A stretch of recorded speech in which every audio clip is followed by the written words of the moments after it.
তো একটা হইল এই আগুন শব্দটা কইলে আপনি একটা জিনিস বুঝেন কি না, এবং এই বুঝার মধ্যে কোনো ঘাটতি নাই, কোনো যেমন একজনে কইছে আগুন লাগছে, তাহলে আপনি কিছু বুঝছেন কি না, মানে সেখানে সব ভাসে গেছে পানিতে,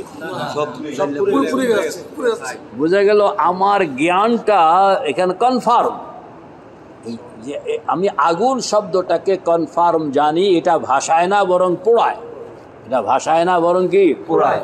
তাহলে আগুন শব্দটার জ্ঞানগত উপলব্ধিটা আমার কাছে এটা কনফার্ম, এটা কি এটা কয় ইলমুল ইয়াকিন, এটা কি কয় ইলমুল ইয়াকিন। এই যে আপনার ঈমান থেকে এটা যখন আপনি এলেমের সঙ্গে কনফার্মেশন চলে আসছে, তো এটা ইয়াকিনে চলে আসছে। তবে এই ইয়াকিনটা হলো জ্ঞানগত, এই ইয়াকিনটা হলো কি জ্ঞানগত।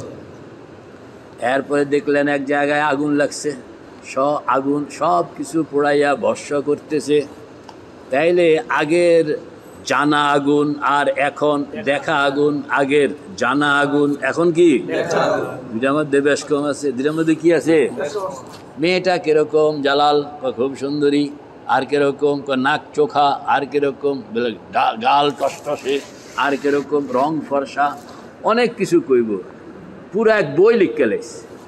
এরপরেও ওই কনফার্মেশন আসবে না যেই কনফার্মেশন ছবি একটা দেখলে যেই কনফার্মেশন হবে, এই এক বই পড়ানোর পরও এই কনফার্মেশন হবে না।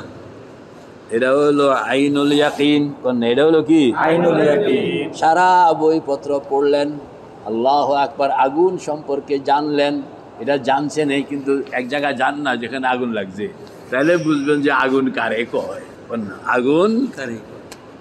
এটা হইল আইনুল ইয়াকিন, এটা কি আইনুল ইয়াকিন। আরেকটা হইল আগুন লাগছে, আগুন বাড়িঘর দুয়ার পুড়াইতে আছে, আপনি দেখতেছেন, এটা হলো আইনুল ইয়াকিন। আরেকটা হলো যে আপনার আগুনের ভিতরে ঢুকাই দিছে আর আগুন আপনারে পোড়াইতে আছে, এটার অনুভূতিটা কিরকম বলেন তো?